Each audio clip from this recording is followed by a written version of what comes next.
Hello friends, சிங்கப்பூரில் உள்ள ஃபேமஸான சாங்கி ஏர்போர்ட்டுக்கு பக்கத்தில் உள்ள பியூட்டிஃபுல்லான ஒரு பிளேஸ் தான் சாங்கி ஜுவல். இங்கே உள்ள water fall tallest indoor water fall in the world. சூப்பராக இருக்கும் இந்த இடம். இங்கே ஈவினிங் லைட் ஷோவும் மியூசிக் ஷோவும் நடக்குது. இந்த வாட்டர் ஃபால் பக்கத்தில் நின்று நம்ம ஃபோட்டோ வீடியோலாம் எடுத்துக்கலாம். சூப்பரான ஒரு டூரிஸ்ட் அட்ராக்ஷனான பிளேஸ் இது. இதுக்கு நம்ம டிக்கெட் எல்லாம் வாங்க வேண்டாம், ஃப்ரீ தான். டெர்மினல் 2லேருந்து டெர்மினல் 3 ஏர்போர்ட்டுக்கு நம்ம டிரான்சிட் மாறணுன்னா நீங்கள் இதில் ஸ்கை ட்ரெயின் எடுத்தீங்கன்னா அந்த ஸ்கை ட்ரெயினே இந்த சாங்கி ஜுவல் வாட்டர் ஃபால் பக்கத்தில் போகும். ட்ரெயின்லேருந்தும் நம்ம இதை வியூ பண்ணலாம்.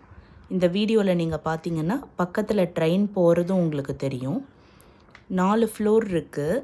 ஸோ 4 ஃப்ளோர்லேருந்துமே நீங்கள் வியூ பண்ணிங்கன்னா இந்த வாட்டர் ஃபால் உங்களுக்கு அழகாக வியூ ஆகும். கிட்ஸுக்கெலாம் இந்த பிளேஸ் ரொம்ப ரொம்ப பிடிக்கும். நீங்கள் சிங்கப்பூர் விசிட் பண்ணிங்கன்னா சாங்கி ஏர்போர்ட்டில் ஜுவல்லை பார்க்குறதுக்கு மறந்துடாதீங்க. தேங்க்யூ.